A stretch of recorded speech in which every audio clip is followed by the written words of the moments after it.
things. This week is John chapter 2, a passage that we're maybe familiar with. At least the context is not the parable, is the miracle of Jesus at the wedding when he turned water into wine. The second half of the chapter is the story of Jesus cleansing the temple when he tossed the tables and ran the money changers out. And these two stories are somewhat familiar to us. We've commonly spoke about these things. We're maybe vaguely familiar with what happened and what took place. But I want to begin, as we're going through this Gospel of John, to help to uncover and unpack what was John expressing? What was John getting at? The Gospel of John is a very symbolic book, but the symbolism and the language in which he uses comes from the Jewish traditions. It comes from the Old Testament context of what God had already spoke to his people, and now how those things are being revealed and realized in Jesus, the Messiah. Well, this chapter of John starts with the wedding in Cana. Weddings are always exciting, are they not? Especially for the bride and groom. Maybe they're that mixed joy and sadness as parents are releasing their children to go and to start their life, and life changes in our home and in our family, and those structures shift. But as many of you as young women grew up, you kind of looked forward to that day of wearing your white dress, and what would it be like, and you anticipated that day of celebration. You anticipated that day of the new life and the new family that you would have. And for grooms as well, we look forward to that wedding day and to our lovely brides and what will come in the future. But there's a special place for women.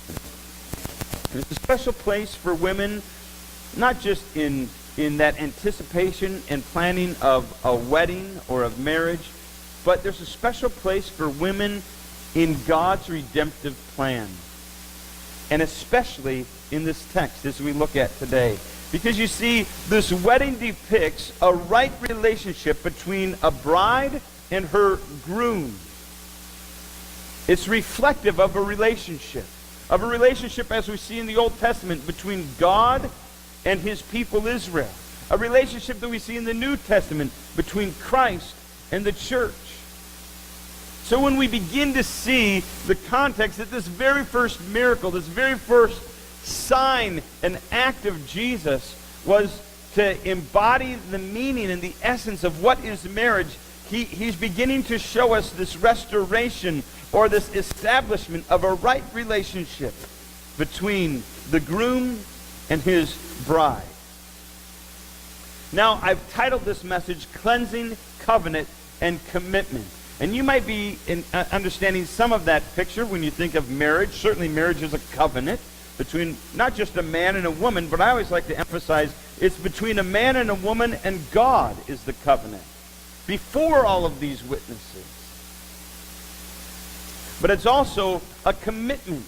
It's not just a choice and a decision and a covenant that we make between a man and a woman and God, but it's a commitment from that day forward until death do us part. But there's this first word, this essence of cleansing. And as we get into this, I'll explain a little bit of the significance and the importance of cleansing. But throughout the Old Testament, this concept of cleansing people or cleansing articles to be used in the temple and for worship, was the concept that something was to be set apart for a purpose. It was no longer the old use that it was for. It was no longer an ordinary use, but it now was set apart for something special, for something specific, for something that was holy. Now, sometimes we think that holy is something that's perfect, but that's not just the case of what holiness is. Holiness means that it's set apart for a special purpose unto the Lord. Because all of us know, if you've been married, that none of us are perfect. Amen? It doesn't matter whether you're the groom or the bride. It doesn't matter how beautiful the bride is and how dashing the groom is.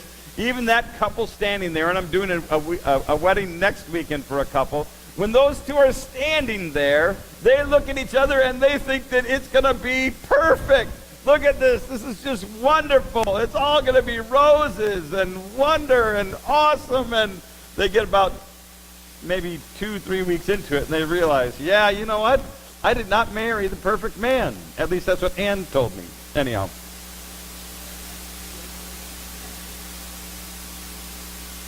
But even for those of us who are imperfect, we know that we are unclean from the day that we're born, that we have a dark and a sinful, a selfish, a prideful heart. But God calls us and he makes us his own, and he sets us apart for a different purpose. He sets us apart for the purpose that he created us for, to reflect his image, to bear his character, to rightly take upon ourselves his name, and then to manifest and demonstrate that to the world around us.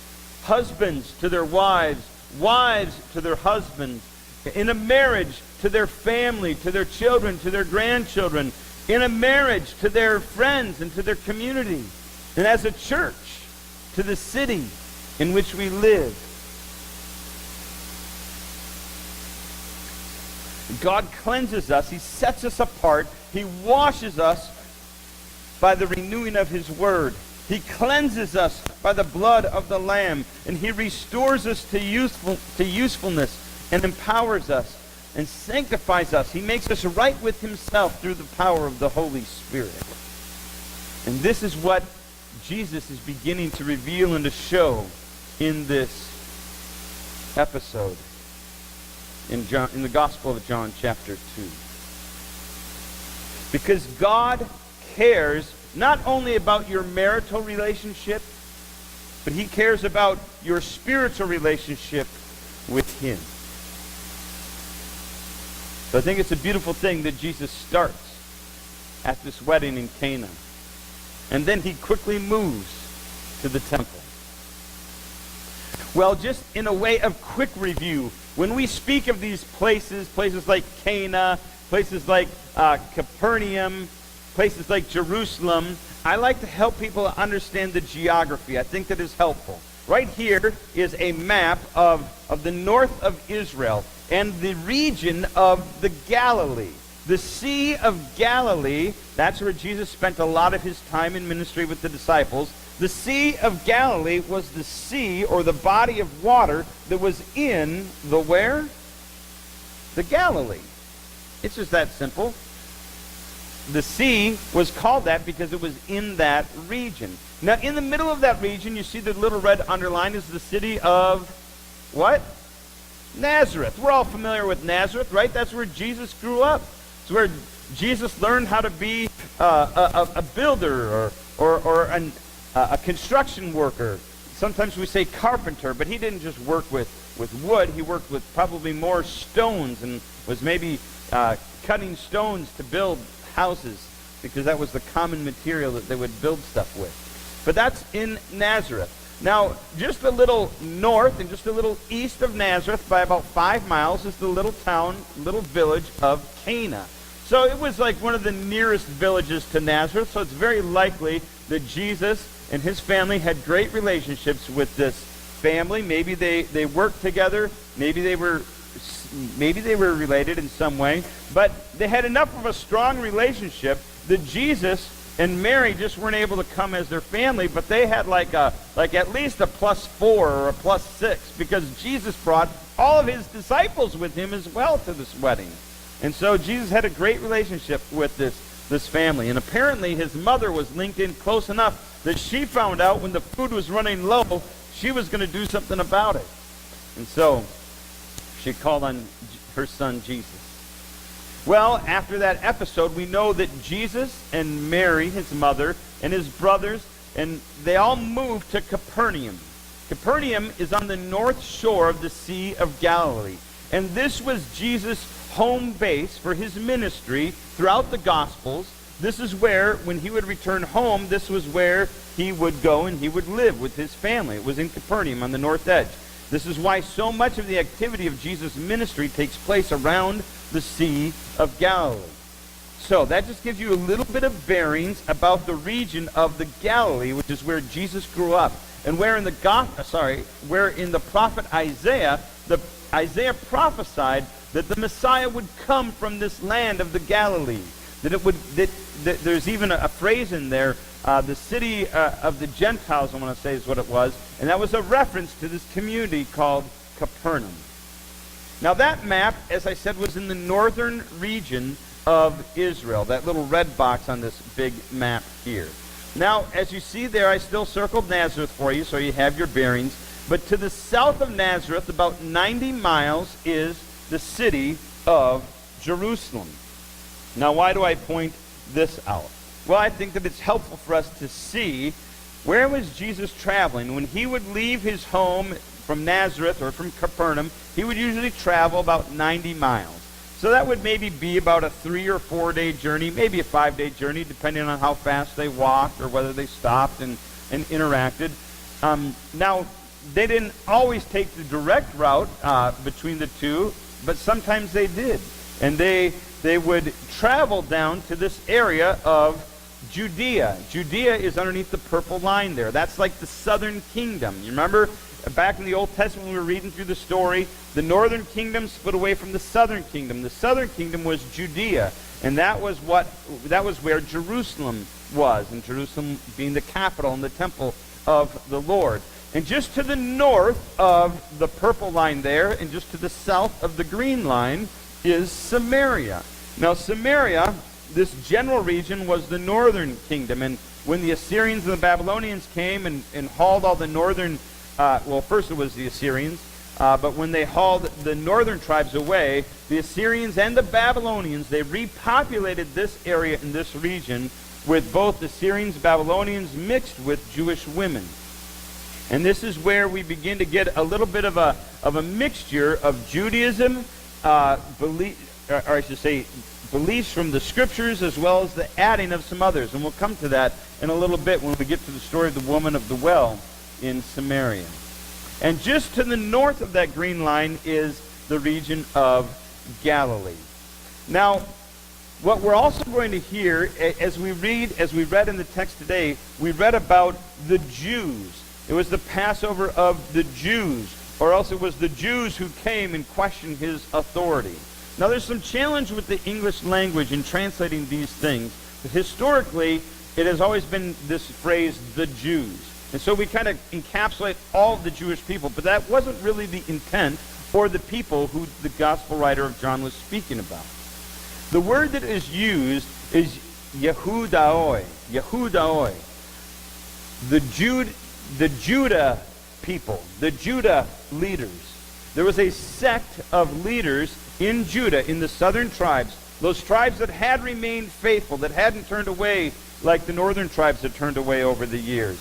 And there was these religious leaders that had helped to maintain and keep established the practices of Judaism in Jerusalem. And yet, they didn't always remain biblical. Those Jewish leaders began to add their twist and their ideas and some of their things to the scriptures, to the practices, in order, in their minds, to help the people remain more faithful. And so, as this group of Yehudaoi, as these Jewish leaders began to rise up, they wanted to control people, whether they were in Judah or Samaria or Galilee. And so they would send out their little cohorts of people to make sure they would show up here at the First Congregational Church on Sunday morning just to make sure that Pastor Derek isn't saying things he shouldn't say. Just to test Pastor Derek and make sure that his theology is lining up with what the leaders back in Jerusalem are saying. And this is the conflict that we begin to see happening here in this second chapter of John, as well as throughout the Gospel of John. So a little bit of our bearings there. On the third day, there was a wedding in Cana in Galilee, and the mother of Jesus was there. Jesus was also invited to the wedding with his disciples.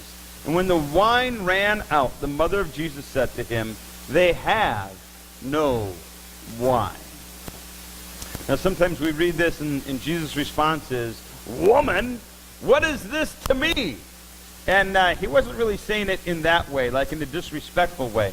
But Jesus was actually using a word that said madame or ma'am. It was a very respectful term that was maybe even more respectful than mom or mother. But it wasn't what has been translated as woman. What's this to me? It was very respectful of, ma'am, what really do you want me to do about this? You see, Mary had seen something in Jesus. Not just had she seen something in Jesus, but she was told by the angel. She was given a word from the Lord that Jesus was someone special. She wanted to see him come into the fullness of who he was. And she was prompted in this moment, I believe, by the Lord to spring this question, to which Jesus, in a respectful way, had to respond to his mom because he loved his mom, because he is perfect. He honored his father and mother. And so he honors his mother here at this wedding. Now there's a few things that I want to point out here.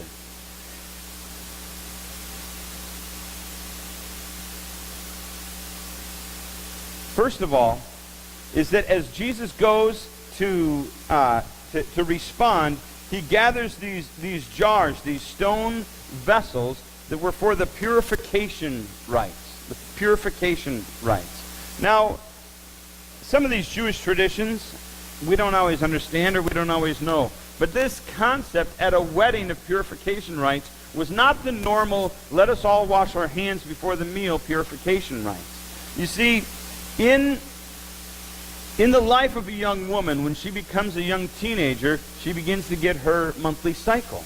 And this process makes her unclean, or rather shall I say unfit, to go to the temple until she gets married.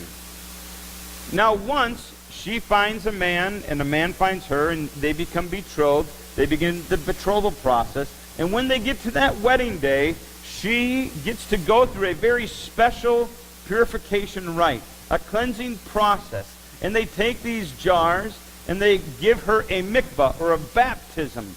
They wash her clean and they make her ready not just to be united with her husband, but now to be united with God in her family, in her marriage with her spouse.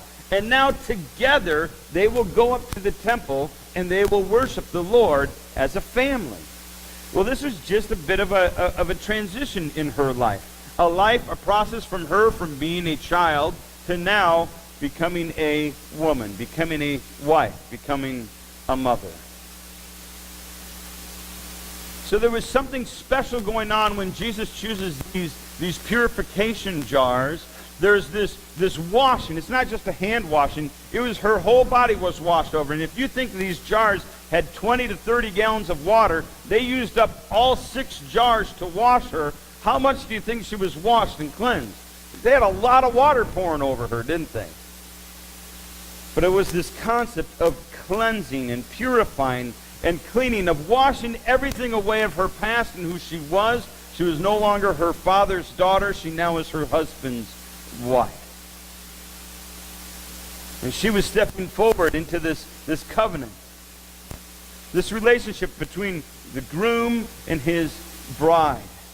You see, these two, this young man and this young woman, they were set apart for one another. They were set apart from one another, from everybody else. For the past number of months, they were betrothed to one another. Nobody else could really hardly have a conversation with them of the opposite sex, because they were preparing themselves to be holy, set apart only for one another. They have no other influences in their life. They were preparing themselves to make this covenant, to make this decision, to be united as one. Not just to have a marriage, not just to make a family, but this covenant. A covenant was one, it was a process and a decision that was made to say, I am going to care for you, and you are going to care for me. As husband and wife, they're going to care for one another. They're going to love one another. You remember your vows, right? In sickness and in health, in rich and in poor, till death do us part, right? I mean, there's more to the vows than that. But we make these statements that say, no matter what happens, Anne, my wife, I'm going to love you and I'm going to care for you. No matter how much of a jerk you are, no matter how much of a slob you are, no matter how bad you burn the food, right? She's none of the above. I'm going to be there for you, thick and thin, through it all. I'm going to love you and care for you. Regardless of what anyone else does, regardless of what anyone else says, I'm all yours. And vice versa, she's all mine. This is the concept of a covenant. And not just a covenant between spouses, but it's a reflection of God's covenant with us. Now, the thing about God's covenant with us is that there is nothing that we can do that can undo God's covenant and God's commitment to us. God will always love us. He will always care for us. Now, certainly we can commit sin and we can walk away from the Lord and we can do things that bring consequences, but it doesn't change God's love for us. It doesn't change God's care for us. But as well, marriage involves a commitment, ongoing devotion, a commitment that is demonstrated in action. My wife went away on her first business trip, a department retreat or conference down in Indiana this last week. And when Mom goes away, the house can become a disaster, right? Some of you might have experienced that in your own homes. And I knew she was coming home, but I was here at work. I wasn't going to be home on Thursday, so the boys were home. And I told the boys, I said, boys, you guys have to clean the house for Mom. I want the kitchen spick and span. I want the living room, the dining room, I want everything picked up. I want to be able to come home and know that when Mom enters there, she's going to be glad that she came home. And as soon as I got home, I scrambled to make our bed because I wanted, when she came home, I wanted her to see a made bed, right? Because you know for the week the bed was not made. I promise you that. And this is some of my commitment, right? Now, when she's not there, it's a disaster. We leave dishes and garbage and beds unmade and whatever. But I want to show her that I love her and care for her, so that's why I rally my children to do all my work for me. Did you catch that? At the heart of it is this. I want to continue to show her my commitment and my love to her. It needs to be demonstrated in action. And when that happens, when we realize that we're set apart for one another, that we've made this decision to love one another thick and thin, and when we ongoingly care for one another and show our devotion to one another, then our marriage begins to reflect the relationship between God and his people and between Christ and the church. And this is what marriage is supposed to be about. It's not the only thing that marriage is about, but it's just one of the purposes that marriage is about. Well, it was on the third day. One of the reasons that Jewish families get married, or Jewish couples get married on the third day, on Tuesdays, is because it was on the third day of creation that God gave like a double blessing. He said he created the land and he's in the trees, and he says, this is good, this is really good, this is super good. And so in Jewish tradition, they will arrange their marriages to happen on a Tuesday because they want that double blessing. They want that special blessing. But what's also interesting is the third day was the day of creation in which God was preparing for the sixth day when he was going to create man and woman. The first day, God created the heavens and the earth. He said, let there be light. On the fourth day, he created the sun, the moon, and the stars. On the second day, God separated the expanses and the waters and the air. On the fifth day, God created the birds and the creatures that live in the sea. On the third day, God created the land and brought forth vegetation. On the sixth day, God created animals and Adam and Eve. God was preparing for his people, man and woman. He was preparing for them because he loved them. And what did he do? He created this place called the Garden of Eden. And what did he do in that Garden of Eden? God came down and he dwelt with, and he walked with Adam and Eve. He wanted to have relationship with them. This all happened on the third day. Because this concept of the number 3 is revealing. On the third day, God was going to do something special. God was going to reveal something, that he's got a special place, he's got a special part in this creation for these people whom he loves and he cares about so much, that he wants to dwell with, he wants to have relationship with us. Another thing I want us to point out here is that Mary, the mother of Jesus, takes a very prominent role in this passage of Scripture. I mean, she really is like giving the King of Kings, the ruler of the universe, God in the flesh, she's like giving him a command. Maybe it's a request, but she's like, do something. There's no wine. Do something. Well, I want you to know that in Jewish tradition, whenever a woman comes to this place of prominence, when she begins to make a precedence and she's in the focal point of the passage, God is revealing something in that scripture about his plan of redemption. This tradition goes way back to the book of Exodus. In Exodus chapter 1, when the midwives are called upon. Well, who cares about a midwife? They're just servants that help women deliver babies. And yet these 2 women are named, and they are given a command by the Pharaoh that whenever there is a Hebrew son born, I want you to kill them. Well, these 2 midwives, they spared all of these Hebrew boys and gave them life. They literally delivered these boys into this world, and they delivered them from destruction. So whenever you see throughout the scriptures a woman that comes to prominence, a woman that comes to the forefront, women like Deborah, she delivers Israel. She brings God's plan of redemption to Israel. And she even gives a warning. She says, if you're expecting me to join you in this battle, you're not going to get the credit. But there was actually another woman who got the credit, a woman who was just living in a tent who killed the opposing king.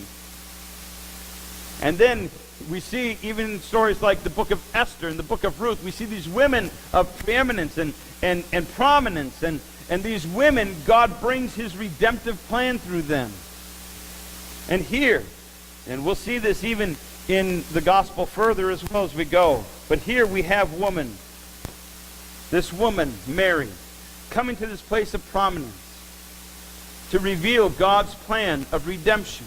She's the one who ushers in, all right, Jesus, it's time to show us who you are and what you're about. And Jesus even says to her, it's not my hour. He maybe didn't know his hour, but God knew the hour. God spoke to Mary, and Mary speaks forth. She says, nope, son, this is your hour. Now let's get this started. Let's get God's plan of redemption moving.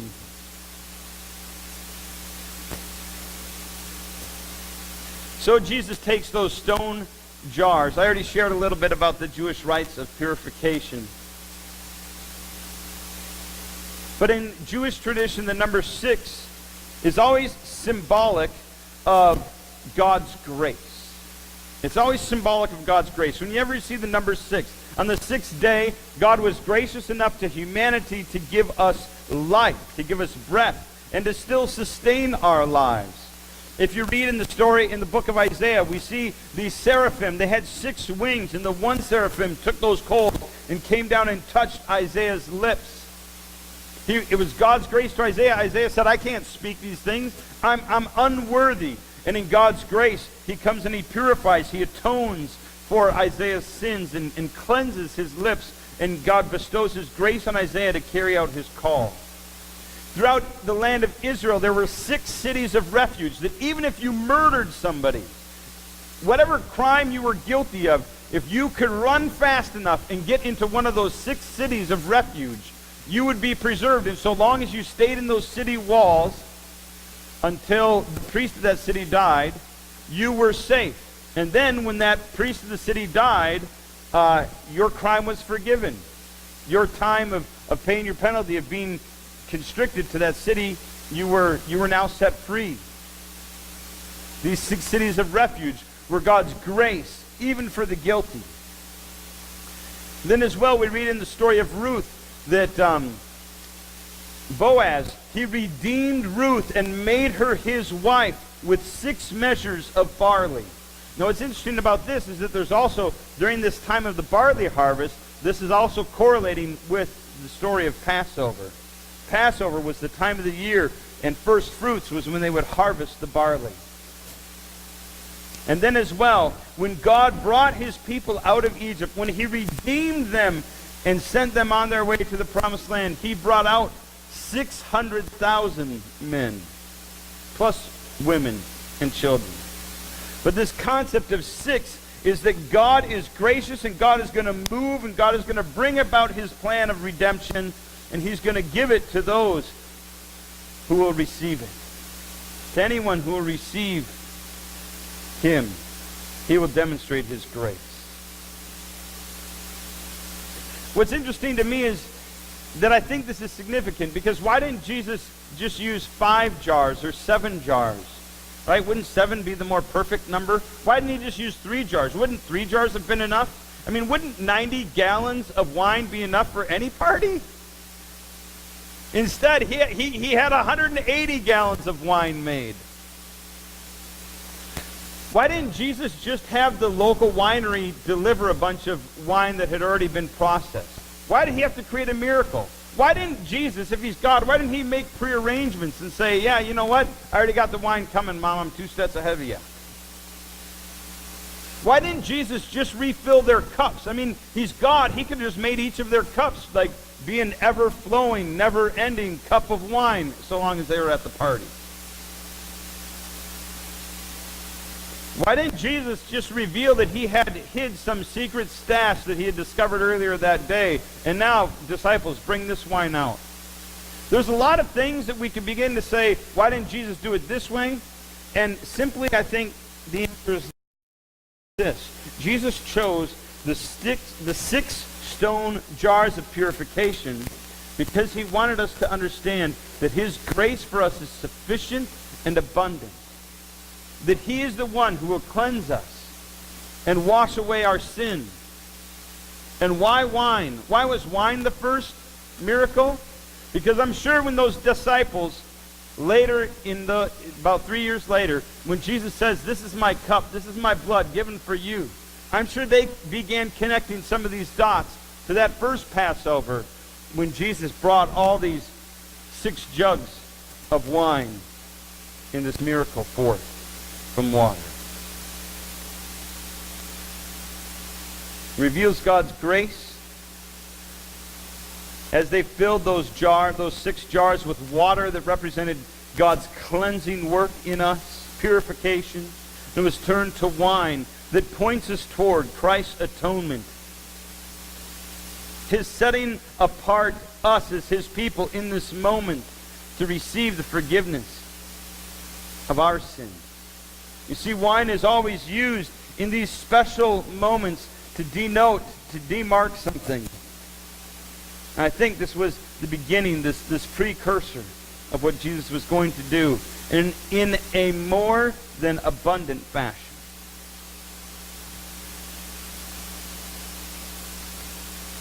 Why did it take place at a marriage? Why wasn't it like at a bar mitzvah? Why couldn't it have just been a regular Sabbath gathering? I think, again, it's because when we think of marriage, at least in the Jewish mind, they go back to that first marriage, Adam and Eve, what God has brought together, let no one tear apart. That God had a purpose for this relationship, these two becoming one, and not just walking with each other, but walking in relationship with him. Because God cares about our relationships.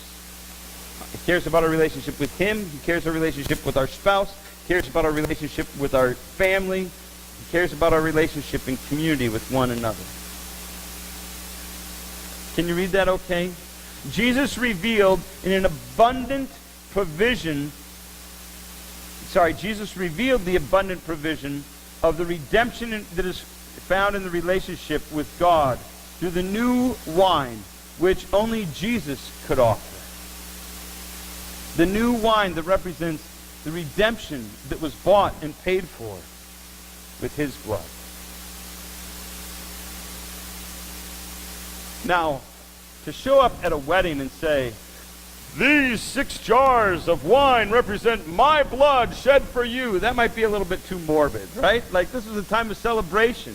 When they drank all that wine, they rejoiced even more. They celebrated even more because that moment of experiencing God's grace and his redemption is a joyful thing. But I want you to know that as this passage shifts from the wedding to Passover, we should not lose sight of the fact that Passover did involve the shedding of blood. There is a connection here. In Passover, we know that without the shed blood of the lamb, that angel of death swooped over those houses in Egypt, and it struck down all the firstborn sons of the houses that did not have the blood of the lamb on their doorposts. A lamb had to die. A lamb had to be sacrificed. A lamb had to shed its blood so that the people would be saved from the power of sin and death. It was that lamb, it was that spotless, unblemished lamb that brought about the deliverance of the firstborn, the deliverance of those houses of Israel. And it was as God's people obeyed all that he commanded, God passed over their sins, and he accepted them as his own. They were not perfect, but they surrendered their desire and will to the Lord. Then as well, in that Exodus, it wasn't just the Passover, but it was this crossing of the Red Sea. It was this cleansing that came not just from the blood of the Lamb, but as they walked through the waters of baptism, as they say in Passover, through the Red Sea. You see, as they walked through the waters of baptism, Pharaoh and his chariots and his army came behind. And all of those lives were lost of Pharaoh and the army. They were lost in those waters that washed their life away. But it gave Israel a new life. They were delivered from death. God made a covenant with them, not just to save their firstborn and their households, but to deliver them from destruction and death. And then in their commitment, it was just to keep going in that wilderness, to keep following Moses, to head on their way to Mount Sinai and trust God. And thirdly, after they wandered in the wilderness for 40 years, as they crossed into the promised land, they went through that cleansing. They went through that washing one more time. First it was the blood of the Lamb. Then it was through the waters of the Red Sea. And thirdly, it was as they crossed the river Jordan. As they crossed the river Jordan, for the first time, that generation, they crossed those waters and they were all circumcised. There had to be shedding of blood. There had to be that blood that was spilt that showed that they were accepting God's covenant for them. God's covenant, not just to deliver them and their families from Egypt and slavery, not just to deliver them from death and sin, but to deliver them to new life in the promised land. And to dwell in that land. To obediently follow all that God commands and worship him in that land. To worship him at the temple. At the temple where God's people were set apart. They would come there and they would be washed in a mikvah. As they washed in a mikvah, it was like a big giant bath that they would get totally immersed in. They would come out of the waters, they would dry off, they'd go walking right into the temple, symbolically, ritualistically, being cleansed and washed and clean, set apart to worship the Lord. And they would come into the temple and they would bring their sacrifice. They would bring, whether it was a pigeon or whether it was an oxen or whether it was a lamb, they would bring their sacrifices to the Lord. Something had to shed its blood so they could embrace that covenant with God. And then, as they left that temple, they didn't get to just go live the way that they wanted to live until their next day of penance, their next day of repentance came. They needed to be committed to live differently. Because as they went out for that temple, they still represented God to the nations. And this is what was happening on that day of Passover. As Jesus was coming and people were bringing their Passover lambs, Jesus entered the temple and he realized God's temple was no longer what it was intended for. This place was to be a place where people could come 3 times a year during the spring feast, during the Feast of Weeks, and during the fall feast, Tabernacles, Day of Atonement, and the trumpets.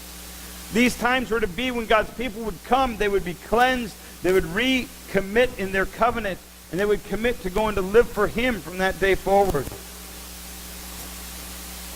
But it wasn't going the way that it should. The temple had begun the practice had begun to be desecrated. This was a place for the physical embodiment of God's relationship, his presence with his people, a place to worship and to sacrifice. This was God's intent. But these rulers, these Yehudaoi, they had turned it into a place of commerce, of selling and profiting, of making a mockery. That it wasn't a place of worship for anybody to come at any time, to come freely and offer their gifts, but it was a place where the rich got richer, where the poor got poorer. It wasn't a place of prayer for the nations, but it had become a place of exchange and commerce. These Yehudaoi, these religious leaders who thought that putting these structures in place was going to make everything right, they failed to understand that God was the one who was making things right. As Jesus came and he tossed these tables during the Passover, Jesus wasn't giving up on Passover, but he was giving up on their practice of Passover, on the way that they had desecrated and turned it into a thing of man for their own fleshly desires and profit and gain. As Jesus came into the temple, it's symbolic of the cleansing that takes place during Passover. During Passover in the Jewish homes, they clean out every piece of unleavened bread that represents our sin and our pride. They clean it out of their homes. And in this moment, Jesus was cleaning out the unleavened, the sinful desires, the selfish passions, the earthly motivations of profit and gain, the pride of these Yehudaoi who had begun to do worship as they thought was good and fit for their means and ends. And Jesus cast them out. Jesus, as the perfect Lamb, as God's plan to secure forever his covenant with us, Jesus, the Passover Lamb himself, drove out all the other sacrifices, saying these are not necessary any longer. But him as our Lamb is all that is necessary. And in his commitment, he began to renew that his Father's house was not a place for the way that the Yehudaoi wanted to worship. It was to be a place of prayer for the nations. It wasn't just to be a place for the Jews, but for all people, from every tribe, tongue, language, and nation, that whoever would come in humility and repentance, for whoever who would have zeal for his house, that they could come and worship him. This phrase that the disciples remembered about Jesus, with zeal for his Father's house. That comes from Psalm 69. And it's laden with this language of humility and repentance, of turning away from our old ways and our sinful past and turning to what God has for us. To be cleansed, to renew the covenant with God, and to make a commitment to live with zeal for his purpose, according to his plans. As Jesus cleansed the temple during this Passover feast, we see that God in the flesh had come to establish his plan of redemption. Yes, it started with Exodus, but it's seen now and realized to the fullness in Jesus Christ as he comes, casting them out. We see in the selling of animals with the Yehudaoi and their traditions of celebrating Passover, we see that God's grace didn't come through their traditions. God's grace didn't come through their animal sacrifices. But now God's grace comes through Jesus Christ. And it's not just for those who can afford it. It's not just for those who they wanted to allow in, but it was for the nations. It's for all people.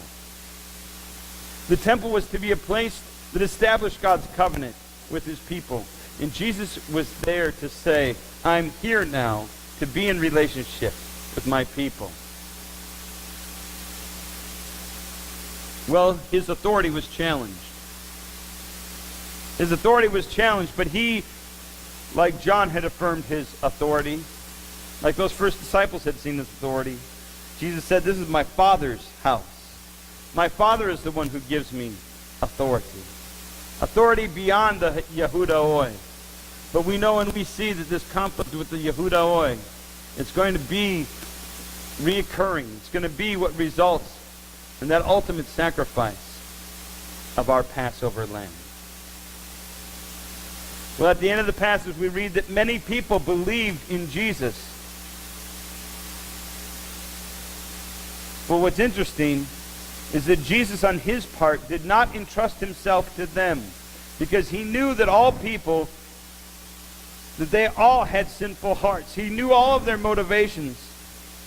He knew that it wasn't yet time for him to entrust himself to them. They weren't yet saved because his sacrifice had not yet been made complete. But many people today claim to believe in Jesus.